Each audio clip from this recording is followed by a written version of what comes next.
জামাতে ইসলাম ইসলামিক দল নাকি আমি তো জানি না। একটা বিষয় হচ্ছে যে ইসলামিক দল ইসলামিক দল এইভাবে আসলে মানে এই যে ক্যাটাগরি করা হয় সেটার পক্ষে আমি না। একটা আমার বিষয় 2 নম্বর বিষয় হচ্ছে যে আপনার দূরত্ব তৈরি হয়নি। প্রত্যেকের সংস্কারের জায়গাটাই হচ্ছে অবস্থান নিয়েছে। কিছু দল সংস্কারের বিরুদ্ধে অবস্থান নিয়েছে, আর কিছু দল সংস্কারের পক্ষে অবস্থান নিয়েছে। তো এই জায়গা থেকে মনে হচ্ছে দৃশ্যত এখন বাংলাদেশে 2টা পক্ষ ভাগ হয়েছে, আপনারা দেখেছেন। একটা হচ্ছে সংস্কারের পক্ষে, একটা হচ্ছে সংস্কারের বিপক্ষে। সংস্কারের পক্ষে যারা আছে তাদেরকে মনে হয়েছে তারা কাছাকাছি অবস্থান নিয়েছে। সংস্কারের পক্ষে যে আছে তাকে মনে হয়েছে যে সংস্কারের পক্ষ থেকে তারা দূরে চলে গিয়েছে। বিষয়টা হচ্ছে আমরা শুরু থেকেই বলেছি যে নির্বাচন কমিশন আসলে নীতিমালা নেই। তারা কোন নীতিমালার আন্ডারে শাপলা কলি এখন অন্তর্ভুক্ত করেছে, এটা কি স্পষ্ট করেছে তারা? বা কোন নীতিমালার কারণে তারা শাপলাকে অন্তর্ভুক্ত করবে না, এটা কি তারা বলে না? কোন নীতিমালার কারণে তারা অন্যান্য রাজনৈতিক দলগুলোকে বরাদ্দকৃত মার্কাগুলো দিয়েছে, সেটা কি তারা স্পষ্ট করেছে? সেটাও করে নাই।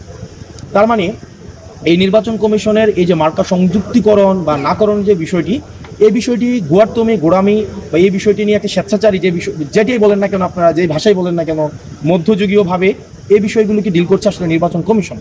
আমাদের কাছে মনে হয় যে নির্বাচন কমিশনে অনেকগুলা পক্ষের শক্তি এখানে জড়িত। কেউ হচ্ছে এখানে আপনারা জানেন যে নির্বাচন কমিশনটা আসলে যে গঠিত হয়েছে এটা নীতিমালা কিছু। 5ই আগস্টের পরে আপনারা প্রশ্ন তোলেন সাংবাদিকরা যে আপনারা কোন প্রক্রিয়ায় নির্বাচন কমিশন গঠন করলেন। এই নির্বাচন কমিশনও তো গঠন করা হয়েছে, বিএনপি বলেছে আমাদের পক্ষ থেকে একজন, জামাত বলেছে আমাদের পক্ষ থেকে একজন, আর্মি থেকে ওখানে একজনকে দেওয়া হয়েছে। তার মানে এটাকে ভাগাভাগি করে নিছে, মানে কেকের মতো বার্থডে কেক যেভাবে ভাগাভাগি করা হয়, নির্বাচন কমিশনকে ভাগাভাগি করে যার মতো করে এখানে স্টেক দিয়েছে। তো যারা বিএনপি পন্থী নির্বাচন কমিশনার আছে তারা বিএনপিকে পারপাস সার্ভ করে, যারা জামাত ইসলামী পন্থী নির্বাচন কমিশনার আছে তারা জামাতের পারপাস সার্ভ করে, যারা আর্মিপন্থী এখানে নির্বাচন কমিশনার আছে সে আর্মির পারপাস সার্ভ করে।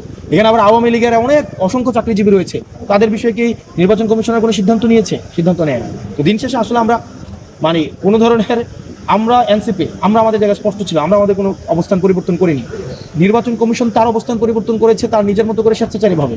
আমরা একই সাথে আপনার যে প্রশ্ন সংস্কার নিয়ে, আমাদের মার্কা নিয়ে আমরা সবসময় একটা অবস্থানে ছিলাম। আমরা এটা বলি না যে আমরা জুলাই সনদে পিয়ার না হইলে আমরা সিগনেচার করব না। আমরা এটা বলি না যে আবার এরপরে কি আবার সিগনেচার করছি, আমরা কি এটা হয়েছে? সারা বছর বললাম পিয়ার না হইলে সিগনেচার করবো না, কিন্তু আবার সিগনেচার করছে। বাংলাদেশে এরকম রাজনৈতিক দল আছে না?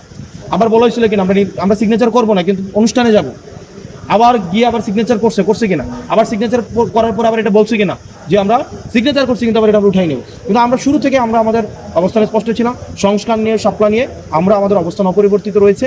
আমরা যেটা চাই ভাই, যদি আপনি আমাকে শাপলা বরাদ্দ না দেন, আপনি আমাকে সেটা ব্যাখ্যা দিতে হবে, সেটা আইনগত জায়গা থেকে ব্যাখ্যা দিতে হবে, সেটা রিটেন ব্যাখ্যা দিতে হবে। এটা তো আপনারা দেখেছেন নির্বাচন কমিশনে সেখানে বলছে কেন ব্যাখ্যা, মানে কেন শাপলা দিবেন এটা কোনো ব্যাখ্যা দিব না। মানে এটা কি আপনি মানে এটা কি কোনোভাবে মানে সম্ভব? এটা মানে আপনার প্রতিষ্ঠান, এটা কি সাংবিধানিক প্রতিষ্ঠান, জনগণের প্রতিষ্ঠান না? জনগণের টাকায় চলছে না, আপনার টাকায় চলছে না? আপনার এই প্রতিষ্ঠানের জবাবদিহিতা নিশ্চিত করার দায়িত্ব এটা আপনার না? কিন্তু এই প্রতিষ্ঠান আপনাকে বলছেন এই সিদ্ধান্ত আমি কেন নিয়েছি সেটা আমি আপনাকে ব্যাখ্যা দিব না।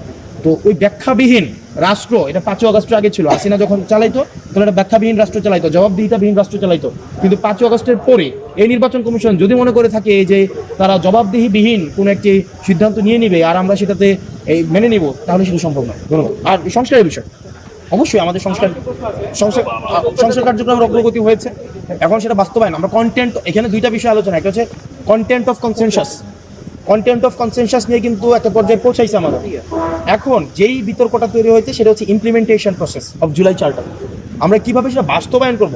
কন্টেন্ট নিয়ে কিন্তু এই যে ঐক্যমত্য কমিশনের আলোচনা একটা পর্যায়ে আসছে, কিন্তু বাস্তবায়ন প্রক্রিয়া আপনারা দেখেছেন, কেউ বলেছে পরবর্তী সংসদের মধ্য দিয়ে বাস্তবায়ন করবে, কেউ বলেছে গণভোটের মধ্য দিয়ে বাস্তবায়ন করবে, কেউ বলেছে বা আমরা বলছি গণপরিষদ হবে, গণপরিষদ প্রক্রিয়ার মধ্য দিয়ে এই যে আগামী যে সংসদটা গঠিত হবে তাকে 2টা স্ট্যাটাস দিতে হবে, তাকে এটা গণপরিষদের স্ট্যাটাস দিতে হবে, একই সাথে একটা রুটিন যে পার্লামেন্ট, সেই পার্লামেন্ট অ্যাক্টিভিটির মধ্যে চলছে।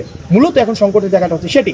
এবং আমরা এখন একটা গণভোটের যে বিষয়টি, গণভোট একটা অর্ডার হবে, আলোচনা যেটি নিয়ে হচ্ছে না বা যেটি হওয়া প্রয়োজন, যে টেকনিক্যাল বিষয়টা যেটি আলোচনা হওয়া প্রয়োজন সেটি হচ্ছে এটা অর্ডার জারি করতে হবে, অধ্যাদেশ জারি করা যাবে না, সেটাকে কোনো আপনার কোনো প্রজ্ঞাপন জারি করা যাবে না, এটা অর্ডার জারি করতে হবে, আদেশ। এবং আদেশটা জারি করবে আপনার ডক্টর মোহাম্মদ ইউনূস। প্রশ্ন করতে পারেন ডক্টর মোহাম্মদ ইউনূস কোন ক্রাইটেরিয়ায় উনি হচ্ছেন এই আদেশটা জারি করবেন, এই আদেশটা কোন ক্ষমতা বলে? এই ক্ষমতাটা হচ্ছে অভ্যুত্থান। আপনি 106 বিশেষ, আপনি কনস্টিটিউশন 106 দিয়ে সরকার গঠন করছেন না বিশেষ পরিস্থিতিতে, তাহলে এই সরকারের লেজিটিমেসি কোথায়? ঠিক একইভাবে এই অভ্যুত্থানের লেজিটিমেসির কারণে ডক্টর মোহাম্মদ ইউনূস এই অর্ডারটা জারি করতে হবে, আলোচনা যেটা হওয়া উচিত।